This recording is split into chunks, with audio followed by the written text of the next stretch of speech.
diproses adalah data. Setelah data diproses, yang keluar hasilnya adalah laporan. Kemudian ada standar. Standar itu kan berarti aturan. Standar akuntansi berarti sekumpulan aturan ya, yang mengatur bagaimana kita melakukan proses akuntansi. Itu ada semua aturannya. Kalau di Indonesia, PS, pernah dengar ini? Pernyataan standar akuntansi keuangan. Jadi kalau kita di Indonesia melakukan pembukuan akuntansi, ngacunya ke sana. Biasa dosen kalau pertemuan satu perkenalan ya. Jadi kan perkenalan dulu. Perkenalan akuntansinya ya. Karena kalian anak manajemen ceritanya. Kalau nggak saya kenalin ulang lagi akuntansinya nanti nggak bisa nyambung kan.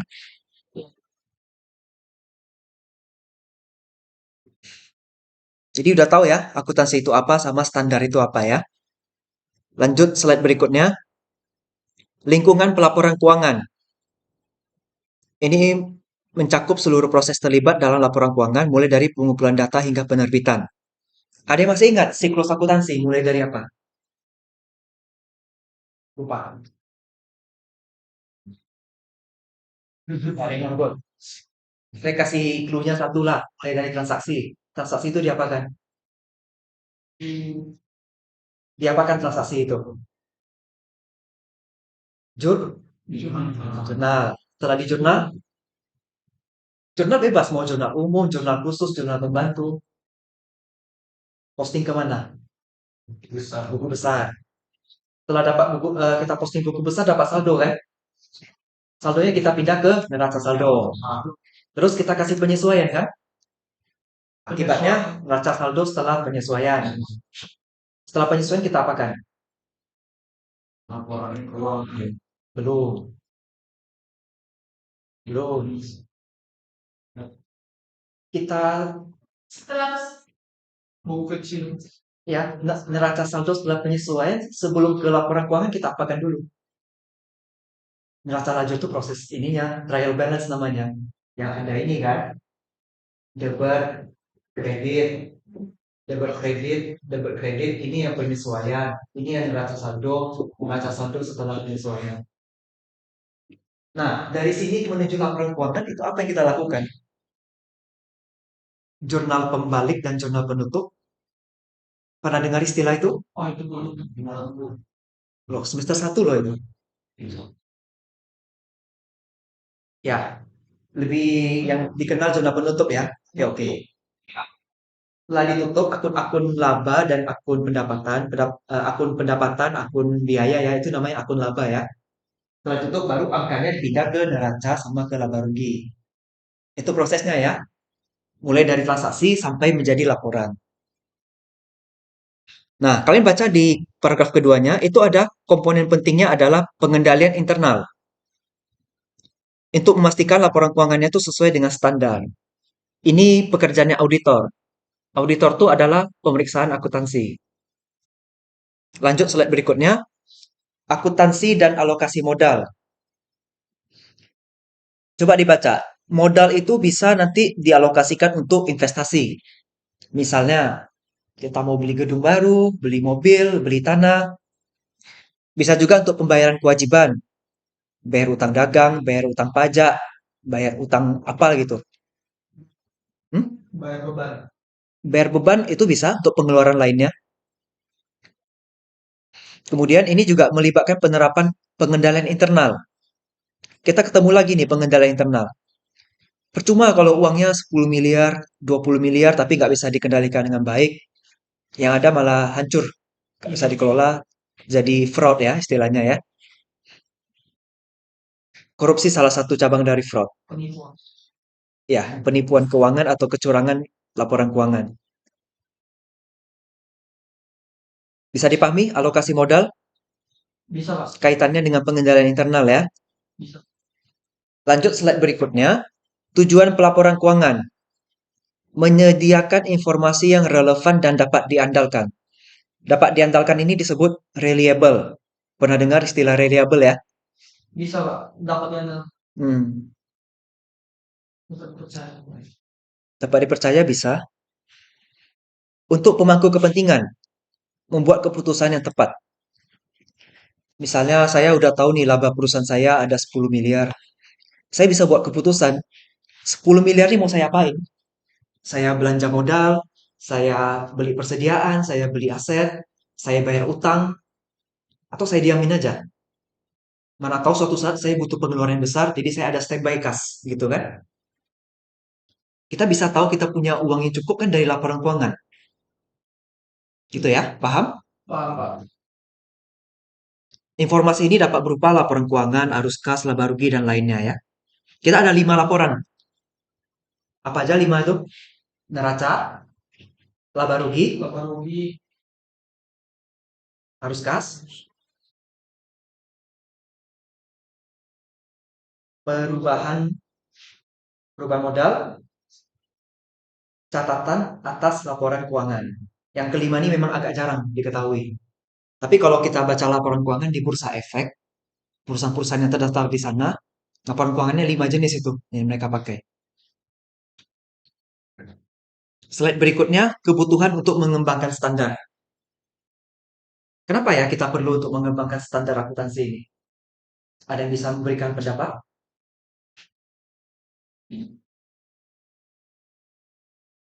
Coba kita baca.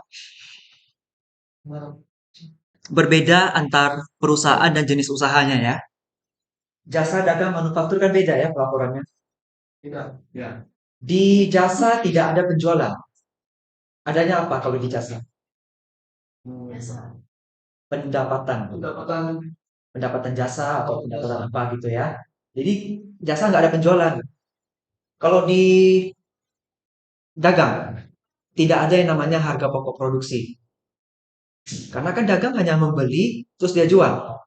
Adanya harga pokok penjualan. HPP itu sering disalah makna jadi produksi atau penjualan. Makanya saya clearkan dulu di sini ya. Yang punya dua HPP itu adalah manufaktur. Dia mau proses, maka ada harga pokok produksi, terus dia jual kan? Makanya ada harga pokok penjualan. Jadi beda setiap bidang usaha itu laporan keuangannya. Standarnya tentu beda ya, tidak bisa disamakan. Kemudian dia juga dikatakan berkembang secara dinamis. Artinya dia bisa berubah terus. Contoh, kalau orang di toko biasanya catatnya uang masuk, uang keluar ya. Kalau selisih lebih berarti untung, selisih kurang berarti rugi. Itu aja. Tapi kalau yang sudah mengerti standar akuntansi, apalagi yang zaman sekarang ini, nggak boleh seperti itu kan? Iya, betul. Kalau yang di toko itu kan namanya laporan arus kas berarti. Dia hanya catat uang masuk, catat uang keluar. Kalau sekarang kan ada 5 laporan. Kompleksitasnya makin tinggi. Dan itu menjadi tantangan juga. Makin kompleks laporan keuangan, makin sulit tuh dipahami. Nah, tapi kalau kita sudah punya dasar akuntansi, saya yakin pasti bisa kita pelajari. Setidaknya untuk membacanya, kita udah mengerti. Jadi kita nggak terpatok pada, oh kita untungnya berapa, kita ruginya berapa. Contohnya, kalau arus kas negatif belum tentu perusahaannya rugi loh. Bisa aja perusahaannya untung. Artinya arus kasnya itu dialokasikan untuk yang lain. Misalnya diinvestasikan beli gedung baru, beli sawah, beli kebun gitu ya. Membeli itu kan investasi, uang keluar juga kan? Berarti arus kasnya negatif dong. Bukan berarti dia rugi. Itu harus bisa dibedakan. Nah, kita yang sudah mengerti akuntansi, jangan terlalu simpel membacanya lagi. Harus berubah pola pikirnya ya. Sampai sini ada yang mau tanyakan dulu? Aman, Pak. Aman. Kalau gitu berarti belajar akuntansi nggak sulit ya? Teorinya aman, Pak. Bukan teori lah. Kita di sini tidak ada belajar hitung-hitungan yang berat. Kalau yang berat kan sudah di semester 1 dan 2 kan? Kita di sini lebih kepada pemahaman konsep dan prinsipnya aja, sama metode. Nanti kita singgung lebih dalam ya. Berikutnya ada pihak yang terlibat dalam penetapan standar. Di situ ada tertulis FASB, Financial Accounting Standard Board, sama IASB, International Accounting Standard Board. Itu untuk yang luar negeri ya. Kita di Indonesia pakainya IAI, Ikatan Akuntan Indonesia. Dia yang menetapkan standar-standar di pembukuan akuntansi di Indonesia. Slide berikutnya kodifikasi FASB. Kodifikasi itu artinya pengelompokan ya. Misal, kegiatan, sorry, standar untuk akun yang sifatnya kas sudah dibentuk inilah. Standar untuk akun yang sifatnya diaktifkan tetap sudah ada standarnya semua. Jadi dikelompokkan, itu kodifikasi namanya. Slide berikutnya tantangan dalam laporan keuangan. Di situ tertulis apa? Peraturan yang kompleks. Jelas ya? Jelas sekali. Dari jenis usaha aja udah beda. Jasa dagang manufaktur. Kemudian teknologi. Kalau dulu namanya ilmu tata buku, bukan akuntansi. Jadi itu masih manual, pakai buku yang besar itu. Pernah lihat ya? Kalau anak akuntansi kuliah sering bawa itu. Itu kan manual ya. Lama kerjainnya. Kalau perusahaan masih pakai itu, entah kapan siapnya laporan keuangan. Karena setiap bulan harus tutup buku, nanti ganti buku, lembaran baru lagi. Capek ya. Tapi kalau udah ada teknologi, laporan keuangan pakai program sekarang. Setidaknya Microsoft Excel pun bisa. Mau lebih canggih itu pakai Mayok, Akurat, Big Accounting, terus program-program akuntansi lainnya yang bisa mendukung ya. Tapi kalau perusahaan yang nggak mau menerapkan teknologi ya lama siapnya laporan keuangan itu. Kalau akuntansi berbasis awan, cloud accounting, kan biasa tuh orang sebutnya OneDrive, Dropbox, Google Drive, itu kan awan-awan semua ya. Kan udah di zaman awan sekarang. Ketika karyawan kerjakan laporan keuangan di awan itu, kita sebagai bos bisa langsung tahu hasilnya. Jadi lebih cepat dengan teknologi ya sebenarnya ya. Jadi itu tantangan berat juga kalau nggak paham teknologi. Orang-orang lama pun akan regenerasi juga kan suatu saat. Berikutnya, mengapa standar akuntansi penting? Untuk mengukur kinerja perusahaan. Kita tahu perusahaan ini untung atau tidak dari laporan keuangan kan? Kita nggak bisa ngira-ngira, wah kayaknya dia untung nih. Nggak bisa. Harus ada angka pasti. Membantu membuat keputusan yang informatif. Ya, seperti tadi saya bilang, kita punya laba 10M, bagusnya kita apakan? Kita pakai untuk bayar utang, kita untuk belanja modal, investasi, atau didiamin aja, atau dibagikan dalam bentuk dividen. Itu bebas, tergantung pembuat keputusannya. Pembuat keputusannya pun tidak harus pemegang saham ya. Boleh juga untuk pajak, kalau mau lapor pajak kan wajib lampirkan laporan keuangan. Boleh juga untuk orang bank, kalau kita mau ngajuin kredit, kalau perusahaan ya, itu wajib itu, kasih laporan keuangan. Jadi bank bisa menilai kesehatan finansial perusahaan. Lihat di bawahnya tuh. Standar akuntansi juga membantu dalam mengidentifikasi masalah keuangan dan mengidentifikasi potensi risiko. Contohnya gini, modal kita 1M, tapi utang kita 3M. Besar banget utangnya ya. Itu bisa terjadi masalah keuangan, gimana cara bayarnya. Nggak mungkin bank mau kasih pinjaman lagi kalau tahu utangnya sebesar itu. Terus, identifikasi potensi risiko. Kalau kita tahu laporan keuangannya 5 tahun berturut-turut rugi, risikonya tinggi nggak? Bank nggak mau kasih kan? Itu dia. Jadi selagi laporan keuangannya kita bentuk, kita susun sesuai dengan standar, ya kalau emang rugi ya akan rugi. Tapi kita tahu ruginya tuh berapa yang pastinya. Kalau untung ya kita tahu untung. Yang jelas untungnya tuh pasti sesuai dengan standar yang berlaku. Misal kita harusnya untungnya 500 juta kalau pakai standar akuntansi. Tapi nggak tahu lah, pegawai ini kerjakannya nggak sesuai standar, untungnya cuma 150 juta. Sisanya kemana uang itu? Uangnya nggak kemana, cuman cara dia membukukannya mungkin berbeda, tidak sesuai standar. Jadi penting itu ya standar akuntansi ini. Slide berikutnya bagaimana standar akuntansi diterapkan. Di situ ada tertulis prinsip dan prosedur. Kalau prinsip nanti akan saya jelaskan di bagian akhir. Kalau prosedur Yang tadi, dari transaksi kita jurnalin, masukin buku besar, sampai terciptanya laporan keuangan. Yang itu bisa dipahami? Bisa. Yakin?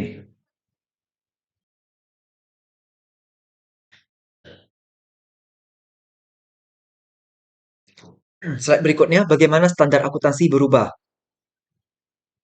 Ini dikeluarkan oleh Badan Pengatur. Itu ya, IAI, Ikatan Akuntan Indonesia. Ini juga untuk meningkatkan akurasi dan relevansi laporan keuangan. Ya, tentu kita mau laporannya ini tepat. Kita mau tahu rugi kita berapa secara tepat. Kita mau tahu laba kita berapa secara tepat. Gitu. Terus baca kalimat paling bawah. Transparansi dan kualitas laporan keuangan. Kalau kita sudah bikin sesuai standar, tentu kualitas laporan keuangannya bagus ya. Tidak ngasal-ngasal angkanya. Slide berikutnya, bagaimana standar akuntansi digunakan? Nah, kita lihat lagi tuh kalimatnya. Ada kata relevan dan dapat diandalkan. Berarti memang penting sekali ya, karena kalimat itu berulang-ulang terus. Nah, di bawahnya juga tertulis tuh, paling bawah. Disajikan dapat diandalkan dan dapat dipercaya oleh investor dan pembuat keputusan lainnya. Kembali ke pemegang saham, bank, pajak, atau yang lainnya ya. Lembaga pinjaman, gitu. Slide berikutnya kesimpulan. Berarti kita butuh laporan keuangan yang akurat, relevan, dan dapat diandalkan. Standar akuntansi ditetapkan oleh Badan Pengatur Independen, berarti IAI. Kemudian berbasis prinsip atau berbasis prosedur. Kemudian standar ini dapat berubah sesuai dengan badan pengaturnya ya. Contohnya gini, kita misalnya perusahaan arsitektur, kita nyediain jasa arsitek nih. Kita tentu perlu aplikasi kan, untuk bisa mendesain bangunannya seperti apa. Aplikasi itu kan beli, mahal itu. Kalau zaman dulu kan nggak ada yang kayak gitu. Berarti standarin dulu dengan standarnya sekarang pasti beda. Kalau dulu mungkin beli aplikasi kita anggap sebagai beban. Tapi sekarang beli aplikasi itu dianggap sebagai aset karena yang namanya aset atau aktiva tetap itu adalah pengeluaran yang kita keluarkan dan itu bisa memberikan manfaat ekonomis kepada kita. Kalau nggak ada aplikasi desain rumah, gimana cara arsitek bisa dapat penghasilan? Ya masih gambar manual, tapi kan nggak zaman lagi gambar manual ya. Kurang lebih begitu. Makanya standar akuntansi berkembang terus. Untuk standar akuntansi ada yang mau ditanyakan dulu? Silakan, jangan takut bertanya. Kita sama-sama belajar di sini.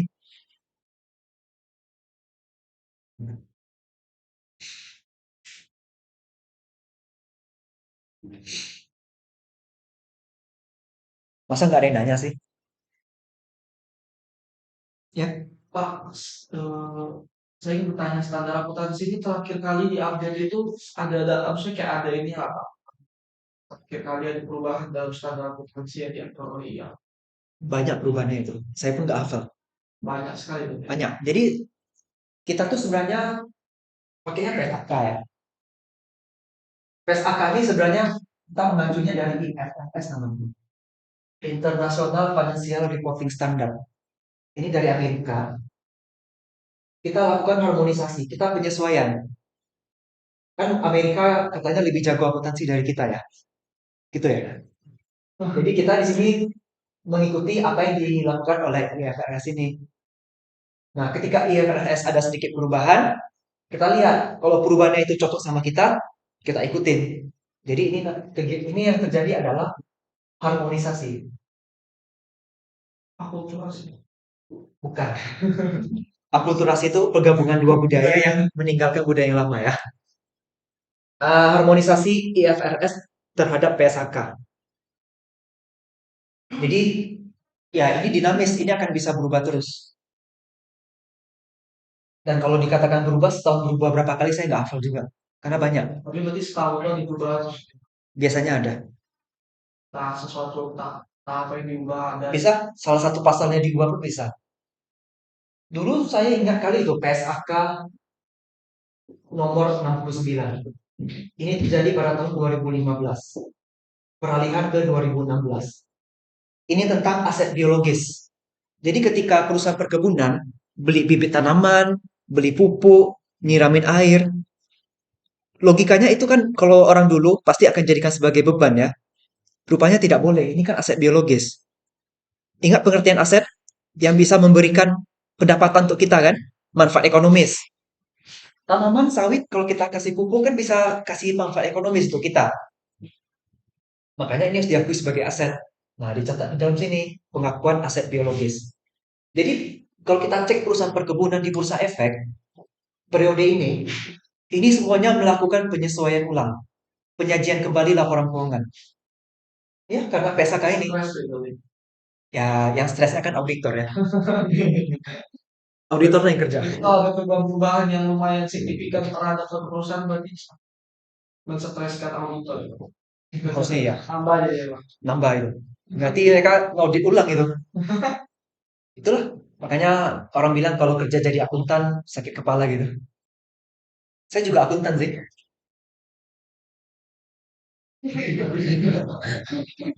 Ya gimana, memang sudah tuntutan profesi begitu ya. Jadi kalau kalian yang mau kerja sebagai akuntan ya Jangan ambil manajemen. biasanya kerjaan akuntan kalau di kantor besar itu dari pecah-pecah itu. Yang ini khusus akuntan untuk pendapatan sama pembelian. Yang ini khusus akuntan untuk Iya. kas piutang gitu. Tapi kalau yang akuntan perusahaan kecil ya rangkap semua. Berarti lebih enak kerja di perusahaan besar. Kalau saya bilang enak perusahaan kecil, kita jadi lebih banyak tahu. Barulah kalau udah merasa kita hebat, merasa sanggup lah, udah punya ilmu, kita coba ke yang lebih besar. Biasanya sih orang-orang yang baru kuliah masih S1 gini, yang milih kuliah sambil kerja di perusahaan kecil dulu. Jadi pengalaman sudah ada, nanti setelah lulus S1 kan udah punya gelar nih. Gelar sarjana ekonomi. Terus mana tahu dapat sertifikat lagi kan, ikut-ikut pelatihan. Coba lah lamar kerja di perusahaan yang lebih besar. Kita udah punya pengalaman. Kalau waktu kita di perusahaan kecil kan, mau kas, piutang, persediaan, penjualan, pembelian, semua kita handle kan. Pajaknya juga. Tapi pas sudah di perusahaan besar, udah lebih dikelompokkan. Misalnya khusus akuntansi di bagian persediaan. Ya kita kan sudah punya pengalaman semua bidang kan. Jadi lebih enak gitu. Oke, ada yang mau ditanyakan dulu sebelum lanjut ke kerangka konseptual?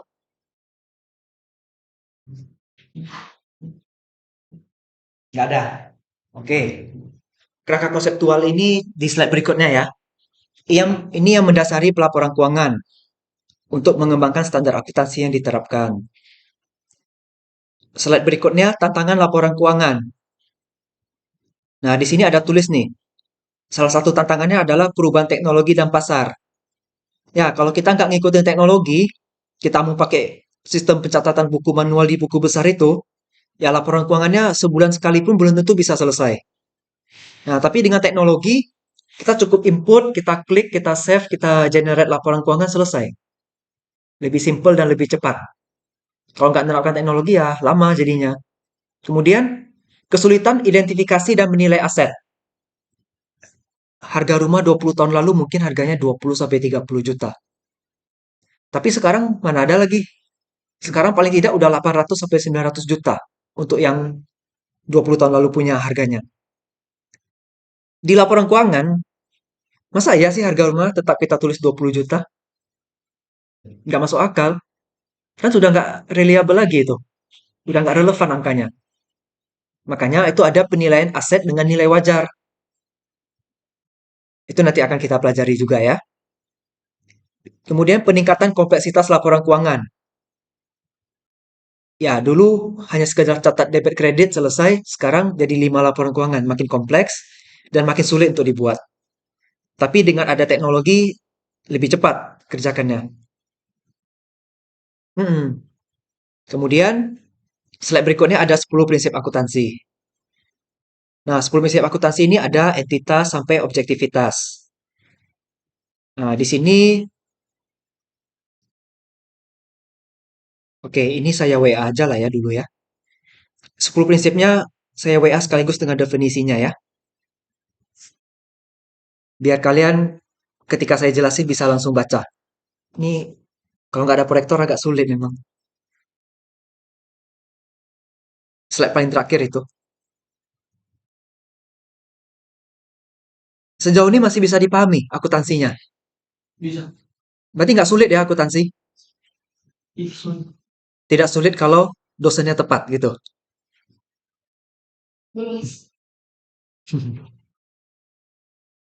Akuntansi nggak selamanya angka ya.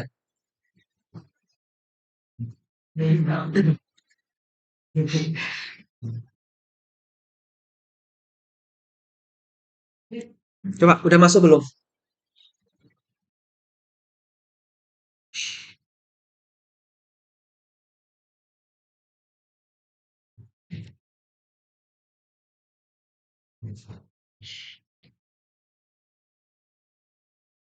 Yang pertama, entitas. Transaksi keuangan suatu entitas harus dipisahkan dari transaksi pribadi pemiliknya. Saya pemegang saham perusahaan. Saya punya perusahaan. Pencatatan saya dan pencatatan perusahaan tidak boleh digabung. Karena saya, perusahaan ya perusahaan. Tidak boleh gabung, harus dipisah.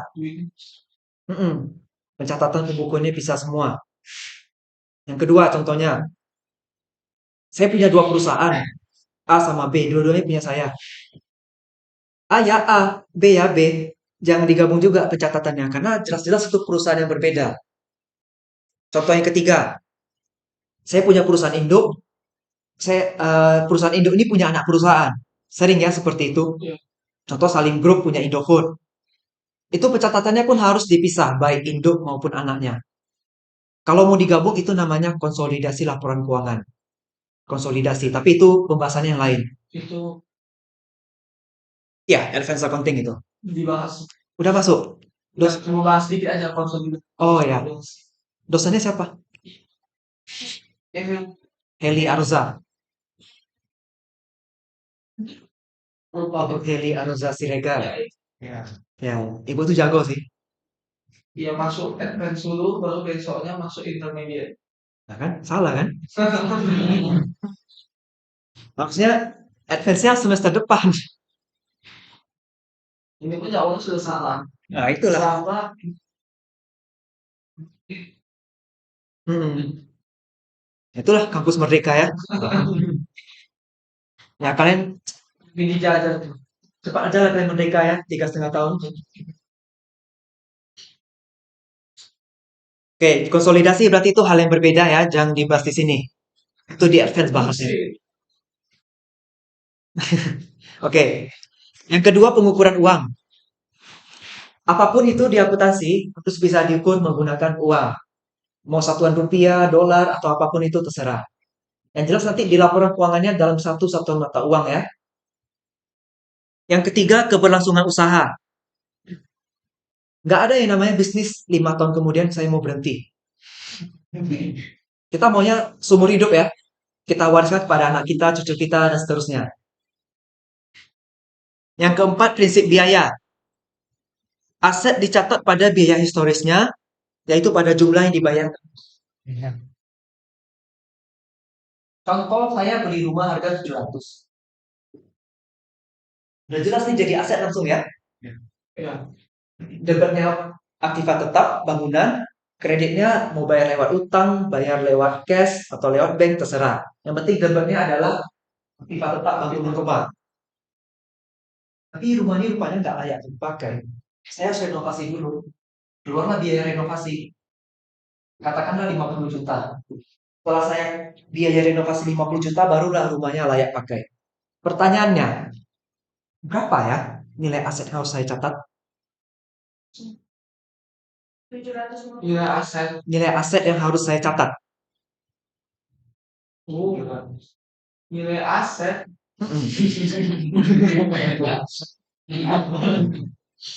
Tujuh ratus 750.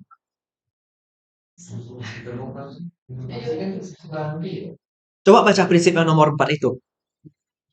Jumlah yang dibayarkan untuk memperolehnya. 750. Karena kalau cuma 700 itu nggak layak pakai, kita nggak bisa gunakan. Jadi kita harus bisa catat biaya-biaya yang diperlukan untuk dapatin rumah ini juga. Jadi yang kita catat di aset adalah 750 juta. Kembali ya prinsipnya ya. Yang dibayarkan untuk memperolehnya atau menggunakannya. Contoh kalau kita beli mesin, kalau kita nggak pandai pasang, kita tentu suruh teknisi dari tokonya pasang. Ada biaya, biaya itu jadi aset. Kemudian dari toko bawa ke pabrik kita, ada biaya ongkos kirim kan? Itu juga masuk. Kan sampai kita memperolehnya atau sampai kita menggunakannya. Itu nanti akan kita pelajari juga cara penilaian aset tetap. Yang kelima, prinsip pencocokan. Pengeluaran dicatat pada periode yang sama dengan pendapatan yang mereka bantu. Oh, saya punya perusahaan.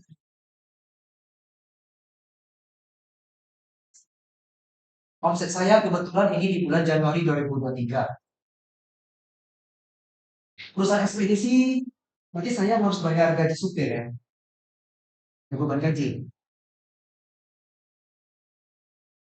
Gaji bulan Januari biasanya dibayar di Februari, di awal bulan. Oh, di akhir bulan Januari. Di akhir bulan Januari bisa juga, tapi jarang. Awal bulan. Kebanyakan selalu di awal bulan berikutnya kan. Dia bayarnya berarti di Februari. Pembebanan biaya ini diakui di bulan Januari atau Februari? Januari. Kenapa di Januari? Karena pencocokan prinsip karena pengeluaran dicatat pada periode pendapatan yang sama. Oke, ada yang bilang Februari nggak? Pendapatannya Januari berarti beban gaji dibayarkan untuk mengcover omsetnya ya harus mengikuti omset. Benar. Meskipun kita keluar uangnya di Februari, tapi itu merupakan pembebanan di Januari punya. Kita tidak boleh bebankan di Februari juga. Bukan bentrok, nggak adil. Kita harus adil ya jadi orang ya. Untuk bisa mendapatkan omset Januari, maka bebannya harus di Januari juga. Meskipun bayar di Februari, bahkan Kalau bayar Maret sekalipun. meskipun bayar Maret sekalipun, boleh. Tapi pembebanan tetap di Januari. Caranya gini, di 31 Januari, kan ada beban gaji. Iya. Ada utang gaji. Katakanlah 5 juta. Di misalnya 2 Februari. Utang gaji itu. Ya, utang gaji ini kas atau cash. Jadi dibebankan dulu di Januari, baru bayarnya Di Februari. Februari. Betul. Bisa nggak dipahami nih? Bisa. Ya. Oke. Omsetnya adalah penghasilan untuk Januari punya. Pendapatan kita, pendapatan angkutan di Januari. Untuk supirnya, kita kasih gaji 5 juta. Karena dia sudah bantu kita ngangkut-ngangkut barang, ekspedisi. Tapi kan kita bayarnya di awal bulan. 5 juta yang kita bayar di Februari, nggak boleh jadi beban di Februari. Itu harus menjadi beban di Januari. Cara membebankannya di Januari kita bikin kayak gini dulu. Beban gaji pada utang gaji.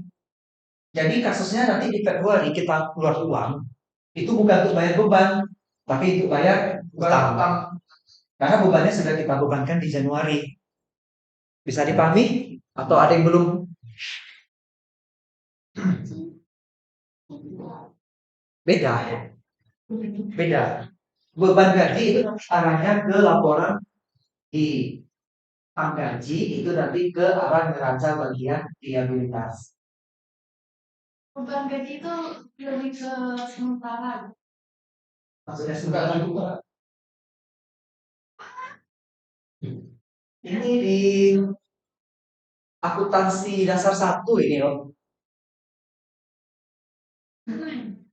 Oh, full online. Ya.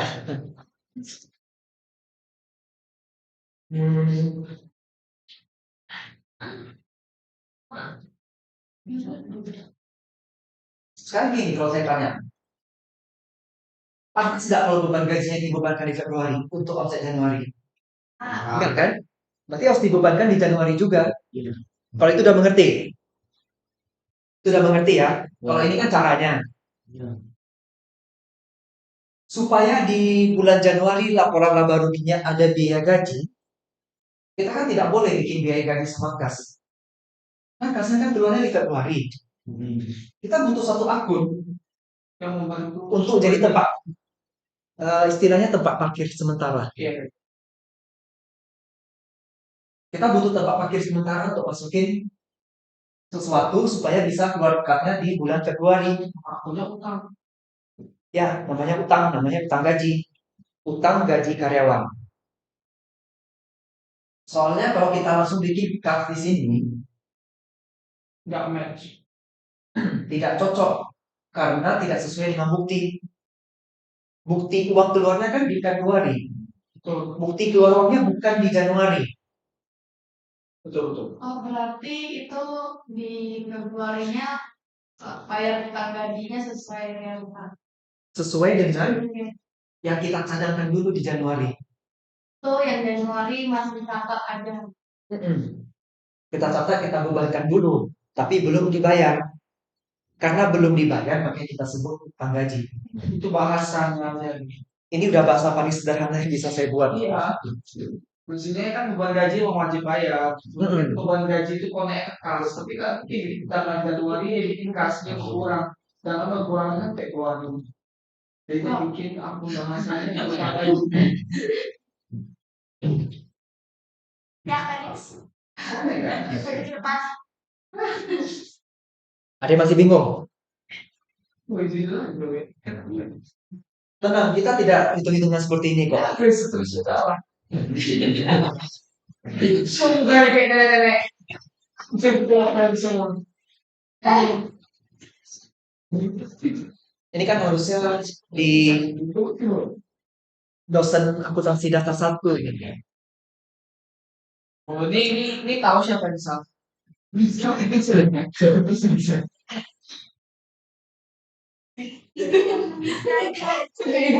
Pelajarannya bodoh kayak dia.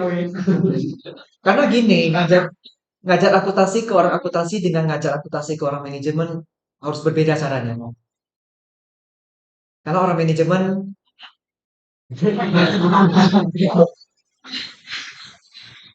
jangan Agak jauh. jangan terlalu jujur. Bahasa sopannya Ini semua salah lagi buat Harim. harus ada pendekatan yang berbeda untuk ngajarnya. Dalam metodologi lah. Iya, tergantung dosennya ya. Kayak akuntansi itu metodologi kan. Iya. Malah semester 4-nya kena ya.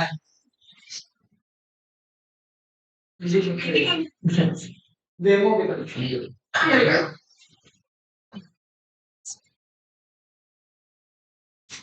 Kurikulum Merdeka itu Kami tes tester pertama pula ya.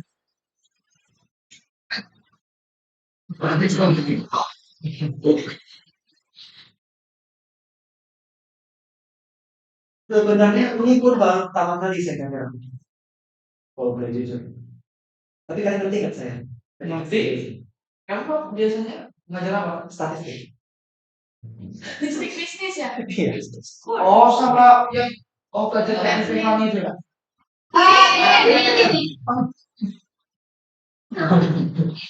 Kemarin sama siapa? Pasti ide. STB sama siapa? Bisa pilih. Bisa pilih juga. Manajemen keuangan bisa pilih juga. Enggak. Ya itulah biasanya statistik ini baru pertama kali ngajar akuntansi. Masuk konek ya, Pak. Ya nggak apa-apa. Saya memang S3-nya juga akuntansi kan. Iya juga. Ya nggak apa-apa. Saya memang S1-nya akuntansi, S2-nya kebetulan manajemen karena waktu itu di Pelita belum ada S2 akuntansi. Sampai sekarang pun belum ada. Oh iya ya. Jadi ya itu Jadi dua kali. paling ada kuliah aja dulu lah waktu itu kan. Di sini cuma manajemen. Konsentrasinya ada. Sistem informasi manajemen. Nanti kalian pelajari di semester berapa tuh? 6 ya? Itu praktika SIM, praktika sistem informasi manajemen. Saya nggak hafal mata kuliah ini karena udah berubah semua. Kalau ini Mm-mm. Ya, kalau yang sekarang lagi sidang ini kan yang 3,5 tahun punya. Semester 7 yang sedang sidang ini. Ya sekitaran bulan ini. Sekitar bulan ini berarti 2 tahun lagi kan kalian. Ya, meskipun sidangnya sekarang itu termasuk 3,5 tahun hitungannya. Hmm. Pelan-pelan lah. Semester 6 hadapi lah dulu. itu paling Kayaknya iya. Kayaknya iya sih. Mata kuliahnya cuma 3 atau 4 aja tuh. Tapi kan sambil PKM. Dan sambil nyiapin proposal itu. Berarti online, Pak? Nggak tahu saya. Tanya Bu Evelyn aja itu. Tanya ke ketua prodi kalian ya. Oke, ini untuk prinsip pencocokan. Gimana? oke. Udah oke dia tulis. Ya. Kapan ya Mbak? Udah.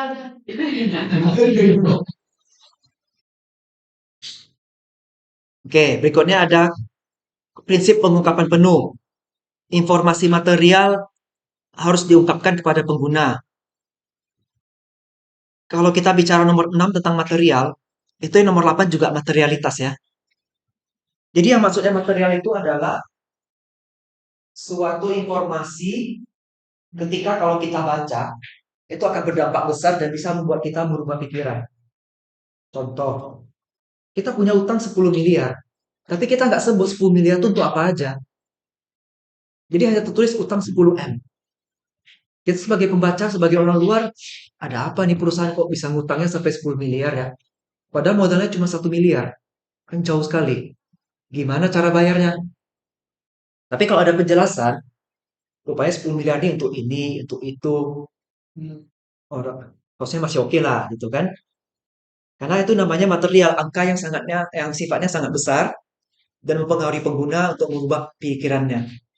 Saya kasih contoh material yang sederhana ya.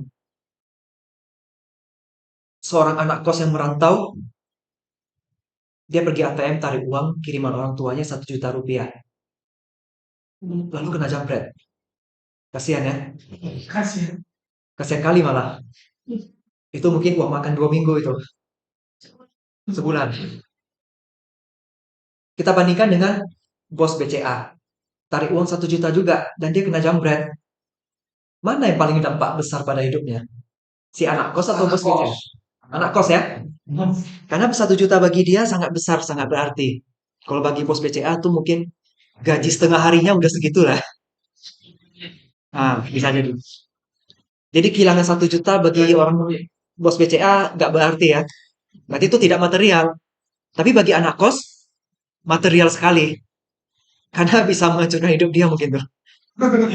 Bisa sakit karena nggak makan kan. Nah, jadi itu contoh yang namanya material.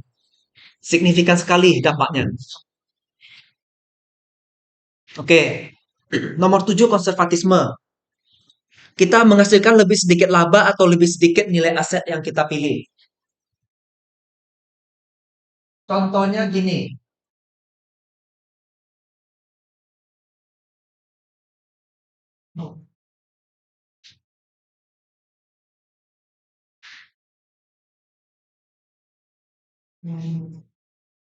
Kita di perusahaan kita membayar transaksi ini. Orang tagih ke kita, kita tagihnya 1,5 juta.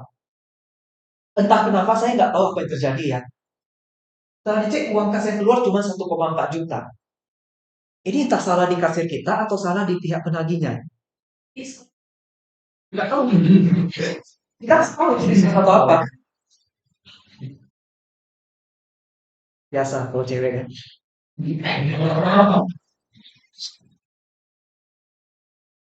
Intinya entah itu diskon atau kesalahan pencatatan, kesalahan dari mereka, kesalahan dari kita nggak tahu. Mana yang kita catatkan sebagai kebebanan di perusahaan? 1,5 juta atau 1,4 juta? Mana yang kita pilih? 1,4. Karena uang keluarnya 1,4 ya. Tapi kalau mengacu pada prinsip konservatisme, Kita sudah tentang kita harus yang Prinsip berhati-hati yang sebenarnya yang benar. Kalau kita mau lebih hati-hati, kita pilih yang 1,5 juta. Kita buktikan. Berarti beban kita makin tinggi kan, karena kita pilih yang 1,5.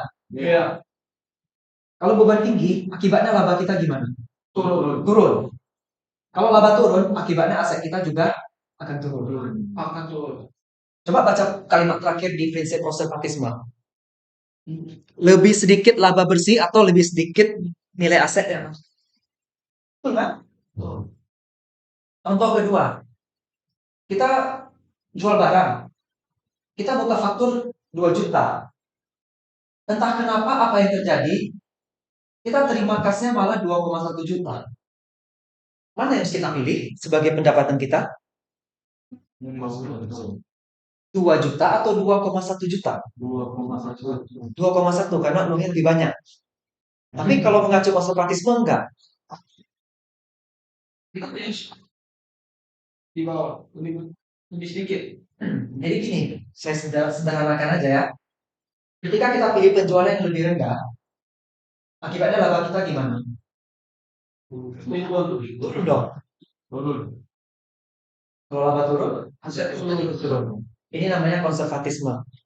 Ketika kita harus keluar uang, kita pilih yang lebih besar angkanya. Ketika kita terima uang, kita pilih angkanya yang lebih kecil. Kita harus hati-hati. Jangan terlalu jor-joran. Wah, kita senang dapat uang lebih besar. Kita senang bayarnya lebih kecil. Akhirnya kan labanya lebih tinggi. Tapi rupanya itu tidak mencerminkan laba yang sebenarnya. Khawatirnya itu. Makanya kita harus hati-hati dari awal. Itu yang namanya konservatisme. Prinsip kehati-hatian. Berarti Pak, kalau bisa terjadi yang seperti itu tuh uang yang anggap uang yang nganggur, yang kelebihan ataupun yang kekurangan tuh seperti apa jadi Pak? Harus dicari berarti kan sama si akuntan. Iya. Harus si itunya. Ini sebenarnya lebih kepada auditornya nanti yang kerja. Oh. Mereka harus cari satu akun juga untuk tempat parkir kayak gini.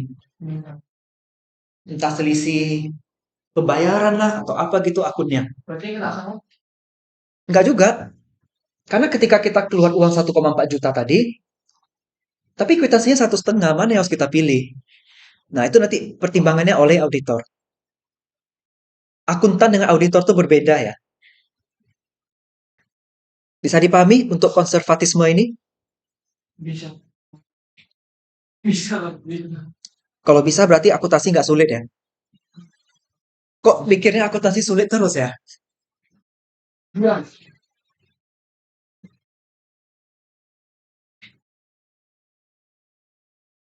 Yes ya. Susah tapi. Nggak ada.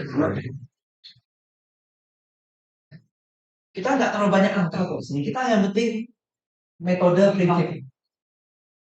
Kalau angka kan sudah di semester 1 dan 2. Ya, kayak kita lagi. Kita udah cara menengah lagi. Kan ada mata kuliah teori akuntansi kan? Ya. Iya. Untuk mata kuliah ini, Mas Renal. Bisa susah. Kok bapak yang serang? Dia serang.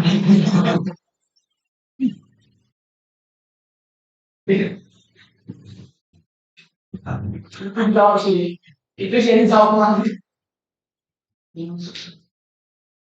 Kalau akuntansi yang untuk akuntansi itu nanti ada lagi akuntansi keuangan lanjutan 2. Kalau ada lanjutan 2 berarti ada lanjutan 1 sebelumnya kan? Nah, itu mungkin udah 10 level kan. Yang mana Pak? Yang 10.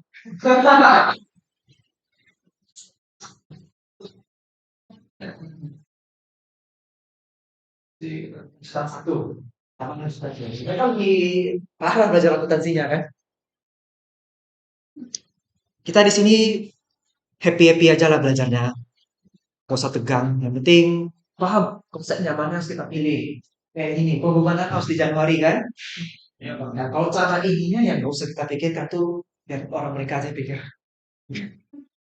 Nah, kita orang manajemen kan? Manajemen yang ngatur kan? Oke. Makanya saya kalau ngajar akuntansi nggak ngajar anak manajemen harus beda caranya. Ya kan bisa berubah. Tapi sekarang kita bisa. Oke. Kita lanjut ya. Prinsip 9. Konsistensi. Kita harus konsisten dalam pemilihan metode akuntansi kita. Misal, kita tetapkan, pernah nggak dengar istilah FIFO yang bukan merek HP? First in, first out. Duluan masuk, duluan keluar. Akuntansi dasar 2, metode pencatatan persediaan. Kalau kita dari awal sudah tetapkan pakai ini, ya seterusnya harus pakai ini terus. Jangan diubah. Penyusutan juga. Kalau kita pilih metode garis lurus, ya seterusnya garis lurus. Kalau kita sudah tetapkan usia aktifanya 8 tahun, ya 8 tahun. Jangan tiba-tiba tahun kedua kita ubah jadi 5 tahun. Nggak boleh. Konsisten ya jadi orang. Supaya nggak bingung Pak. Ya, kita hidup di sosial juga harus konsisten ya. Jangan berubah-ubah. Kemudian yang ke-10, prinsip objektivitas harus berdasarkan pada bukti. Biasanya kalau di kerja bagian admin atau kasir itu ketat sekali itu masalah bukti. Kita disuruh bayar uang tagihan listrik Rp295.000. Tapi nggak ada buktinya. Kayak mana kita mau bayar? Nggak boleh kan? Nggak bisa. Berarti harus objektif. Ada bukti fisiknya yang menandakan, iya loh segini. 295.000 biaya listrik yang harus kita bayar. Bisa dipahami? Bisa Pak. Itulah dia 10 prinsip akuntansi yang bisa diterapkan dalam akuntansi, bisnis, bahkan bisa diterapkan juga dalam kehidupan sosial kita ya. Kira-kira ada yang mau ditanyakan?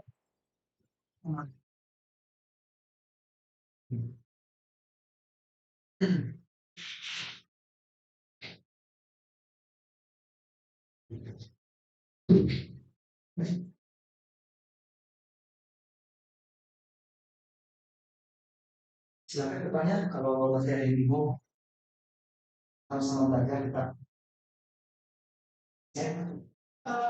Kan misalnya ada satu perusahaan. Ini selama berjalannya perusahaan ini dia tidak ada. Jadi tiba-tiba mau buat satu kan modal awalnya kan kita sudah nggak ini sudah nggak tidak ada peningkatan. Jadi bagaimana untuk membuat untuk memulainya? Udah jalan di tengah-tengah nih, tiba-tiba Ya. buat laporan keuangan supaya keuangannya itu bisa soalnya. Oke, itu pertama sulit sekali kalau memang tidak diatur rapi dari awal. Untuk bisa buat laporan keuangan yang paling pertama kita butuhnya kan bukti transaksi ya. Seperti saya bilang tadi siklusnya dari transaksi kita jurnalis sampai laporan. Terus pada prinsip produktivitas juga harus ada bukti kan. Jadi kalau dia dari awal nggak bikin rapi, mau bikin laporan keuangan, itu betul-betul rumit cara kerjanya. Dan yang dikhawatirkan nanti malah terjadi manipulasi data. Tidak nggak benar lagi laporan keuangan, tidak relevan dan tidak reliable. Biasa tuh kalau perusahaannya awal-awal baru berdiri, 1 tahun atau 2 tahun kemudian tiba-tiba mau melakukan pengajuan kredit modal kerja, misalnya ke bank itu, kalau nggak punya dasar laporan keuangan dia tidak akan mau. Akibatnya apa? Mereka sembarangan buat laporan keuangan, bikin labanya tinggi-tinggi terus tiap tahun. Itu kan namanya window dressing tuh, mempercantik laporan keuangan. Akibatnya apa? Ketika bank tiba-tiba aja percaya, ya kasihlah pinjamannya kan, bank hanya berdasarkan laporan keuangan ya. Laporan keuangan cantik, dia kasih pinjaman ke perusahaan, rupanya perusahaan tak sanggup bayar. Habis perusahaannya terjadi financial distress atau kesulitan keuangan. Jadi memang penting ya dari awal sudah dibuat rapi. Jadi kalau untuk membuatnya menjadi laporan keuangan yang betul-betul benar, sulit sekali. Kurang lebih begitu. Ada lagi yang mau ditanyakan? Kebanyakan sini anak SMA atau SMK ya dulu. Gabung SMA sih kayaknya. SMK. Akuntansi atau SMK? Oh, berarti ngerti dong. Dia ngerti tapi dia pesimis. Oh, karena anak SMK kan ujian kompetensinya ya gitu kan. Pakai program dulu atau manual? Oh, berarti kamu ngerti Mayok ya?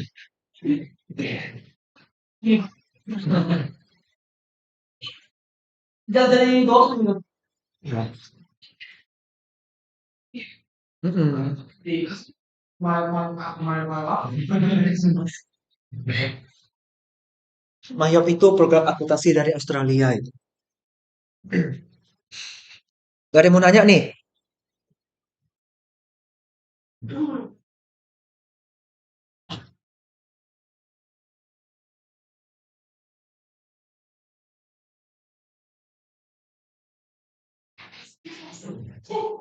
Ada belajar sama Bu Tesa. Udah pernah masuk. Udah. Udah. Habis. Bu Tesa ada bilang minggu depan dia nggak bisa ngajar. Termasuk saya ya. Oh, termasuk. Besok minggu depan itu ada pelatihan. Jadi ada sendiri kan. Gak bisa kan tinggal. Jadi iya, jadi online terpaksa. Ada 24 dosen, termasuk saya. Bilang, bilang siapa aja dosen. Ya, termasuk saya. Oke, siap. Jadi dengan berat hati saya dan Bu Tesa terpaksa minggu depan harus online ya. Iya. Nah, saya Iya.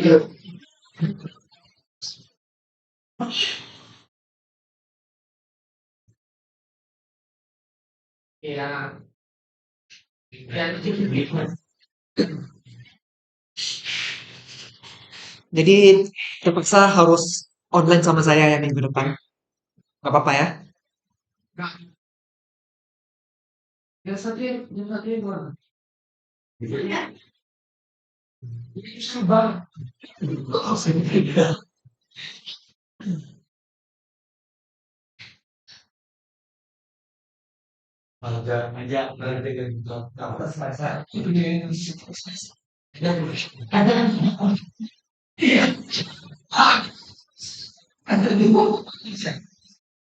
Juga masuk ya. Iya. Wih. Itu aja tuh Pak kalau besok. Iya. Jadi tiga jadi dipangkat kayak di sana. Oke. Coba buka WA grup. Saya ada kirim ini ya rancangan perkuliahan 16 pertemuan. Itu ya di sisi kiri ada materi kita udah masuk ya. Standar Sudah Pak. prinsip akuntansi juga udah ya. Sudah yang sana Sudah konseptual juga sudah. Di sebelah kanannya paling ujung itu ada pertemuan online offline sesuai jadwal ya.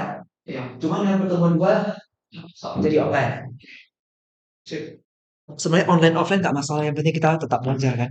Iya, iya. Nah, di itu saya ada bikin kelompok.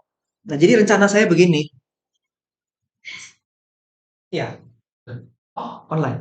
iya. Karena saya UTS geser pertemuan 9. Oh. Nggak masalah kan?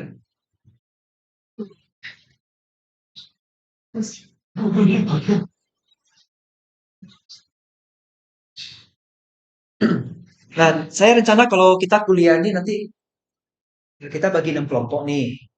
Sesuai yang sudah saya kirim. Berarti satu kelompok 2 kali presentasi. Sebelum UTS sama menjelang UAS. Jadi yang sesi pertama, pertemuan 3, 4, 5, 6, 7, 8, itu untuk sebagai materi UTS. Nanti presentasi yang berikutnya sebagai materi UAS. Jadi bagi 6 kelompok, silakan dipilih lah gimana. Dengan kelompok berapa? Orang 52 kan? Di sini 16 orang. Iya,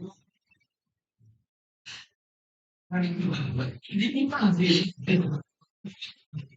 jadi mau gimana? Satu orang.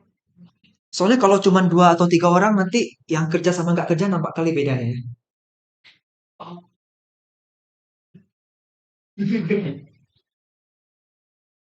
Ya tapi kalau juga sih dua tiga orang. Bebas sih. Tergantung sih. Tergantung kesulitan dia masih. Saya ada kasih pilihan ke kelas yang semalam, dia kelas malam itu. Mereka ada yang satu kelompok 2 kali presentasi. Ini yang tawaran saya sekarang ya. Pilihan kedua satu kelompok 1 kali presentasi. Artinya mereka kalau bagi 12 kelompok nggak mungkin ya. Kelas ini bagi 12 kelompok. Ya, nggak mungkin kan. Ya, itu nggak mungkin. Sekali lagi jadi tes saya itu nggak mungkin. Bisa nih. Bisa. Satu kelompok, satu kali presentasi berarti presentasinya hanya sampai di batas UTS saja. Pertemuan menjelang UASnya saya ceramah. Hmm, Kayak gini jadinya, saya banyak ngomong. itu boleh nih Pak. Ya, jadi kalian presentasi sampai batas UTS saja. Kami suka sama. Saya terserah, kalian mau pakai metode yang ini atau ini bebas. Yang penting satu kelas sepakat. Ya, ini sekaligus merangkap. Kalian kan nanti buat Word sama PPT kan, kayak biasa. Itu langsung jadi nilai tugas. Nah, nanti ketika kalian presentasi, nanti kan ada tanya jawab, itu diskusi. Nah, diskusi itu nanti ada di sini, soft skill-nya. Jadi, langsung berangkat soft skill dan tugas. Kalau UTS kan nanti dari bahan yang sudah dipresentasikan teman-teman aja. Iya, Pak. Ini nggak masalah, yang penting kalian kalau sepakat satu kelas saya oke. Udah saya WA. Bahas apa aja gitu. Sudah kan di WA? Kan ada submaterinya saya bikin. Jadi kunci dari hubungan yang baik adalah saling percaya ya. Saya percaya kalian, kalian pun harus percaya saya. Saya kebetulan udah 4 kali berturut-turut jadi dosen terbaik di kita Indonesia. Kalau kita terpilih ya, Doa. Dosen terbaik Bapak ini.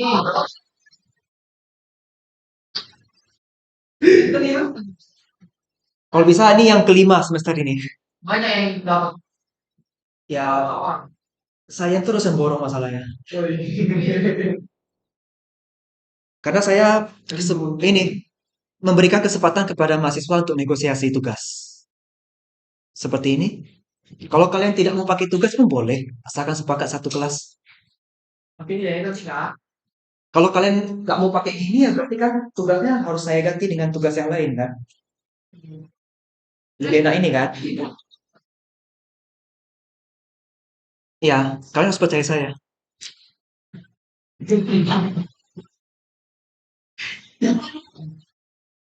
Bisa.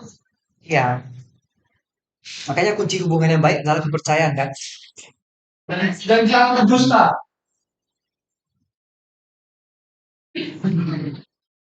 Oke, Komunikasi bagus harus berdusta. berarti ada 6 kelompok ya. Coba segera ditentukan ya. Itu nanti kan presentasinya di pertemuan 3. Mungkin aku Hmm? Nah lah kalian aja tentuin. Nah, iya. Ya udah.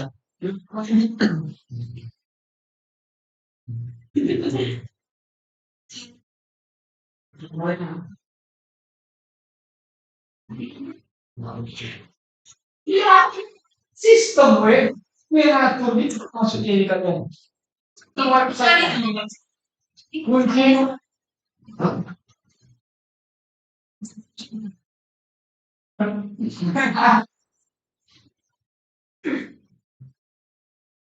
Itu yang jarang masuk itu apa nih? itu masih kita masing-masing.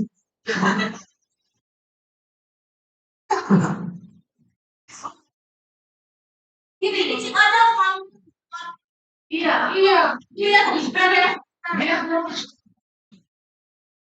Apa yang belum masing? Ada Stephen yang nggak masuk berarti kan soft skillnya bermasalah nanti tuh.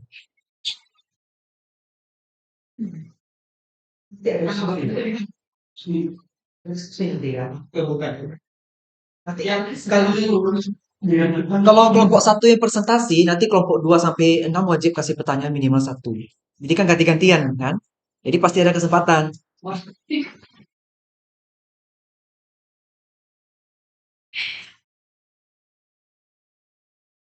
Dari satu yang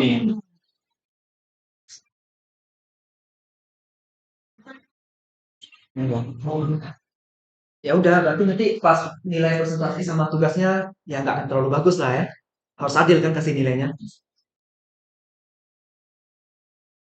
Karena di sistem dia terdaftar. Nggak mungkin saya nggak kasih nilai kan. Ya tapi nilainya tentu nggak bisa setara dengan yang rajin.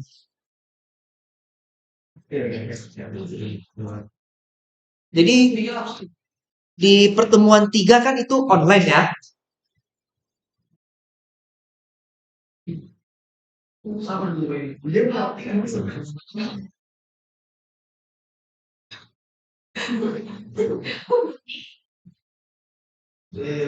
Ini pertemuan kita kan kayak gini.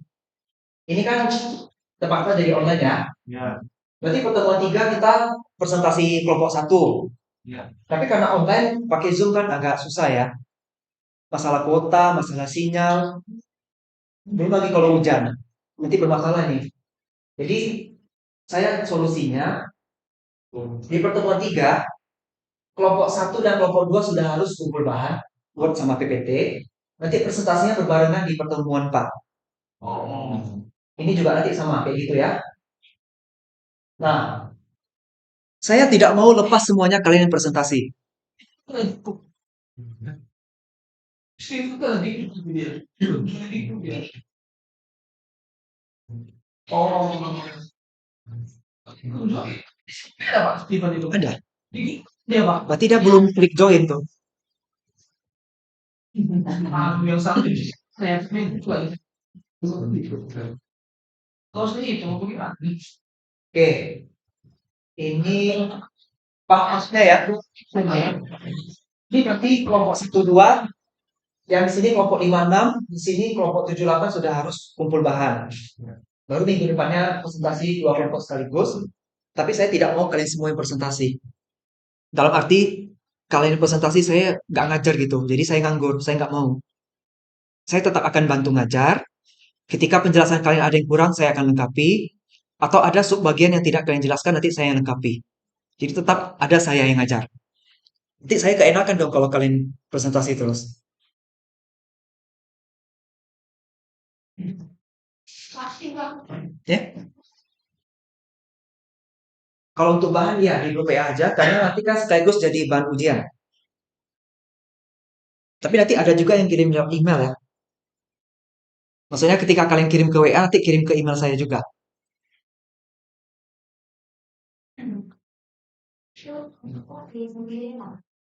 Kemudian materinya kan ada beberapa itu kan. Itu sebenarnya nggak ada hitungan sih, cuman kalau memang ada contohnya, misalnya contohnya kayak gini, kan ada sedikit angka, kan bukan hitungan ini kan. Jadi hanya sekedar metode atau prinsip aja. Ya, tapi kalau mau bikin hitungan tuh nggak apa-apa, boleh juga. Meskipun saya yakin pasti nggak mau. Nanti hitungannya dari saya aja, kalau ada.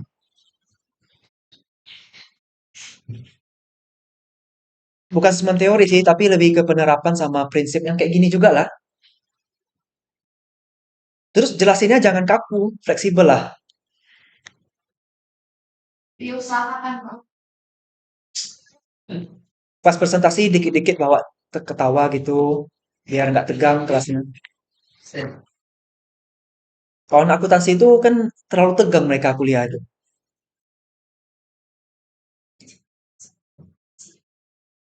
Oh, tapi kelas saya kok ketawa terus.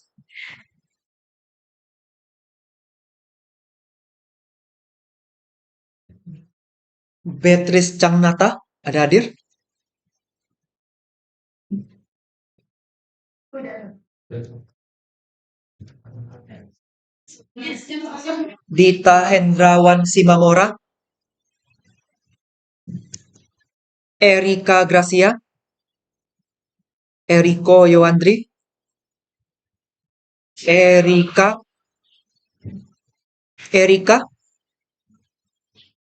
sakit. Erika ada 2 ya di sini berarti. Awas ini. Faradila Rahim, Febrianto,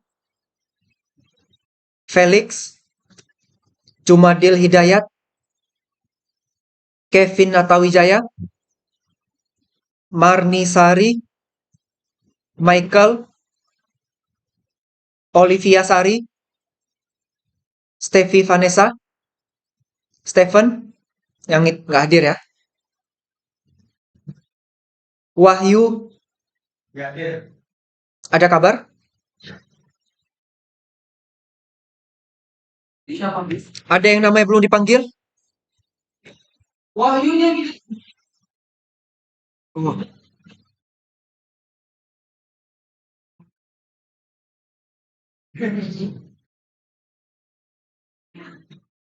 Gak masalah kok kan?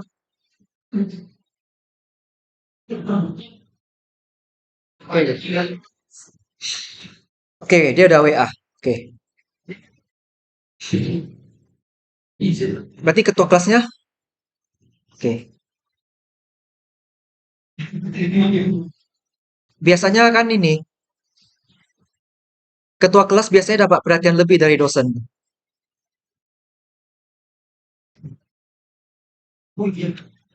Oke, ada yang keberatan dengan sistem perkuliahan kita? Soalnya kalau saya yang ceramah terus mungkin bosan nanti.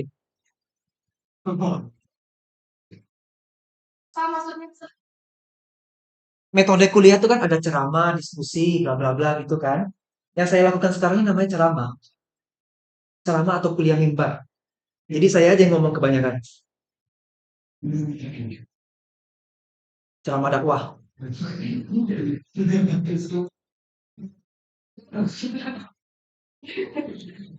Kalau kayak kuliah agama, iya sih pasti ceramah tuh. Ya kan? Beda konsep. Kalau saya kuliah statistik, nggak mungkin suruh saya minta kalian yang bikin kelompok kan?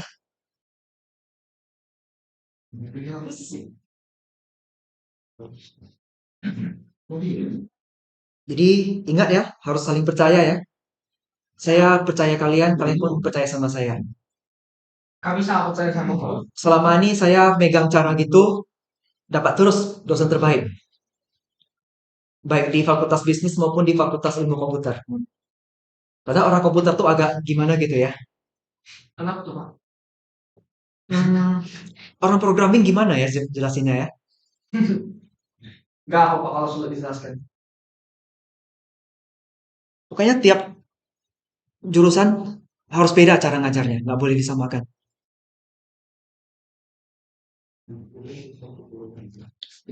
Nggak ada yang mau dibahas lagi nih. Masih jam 11.20.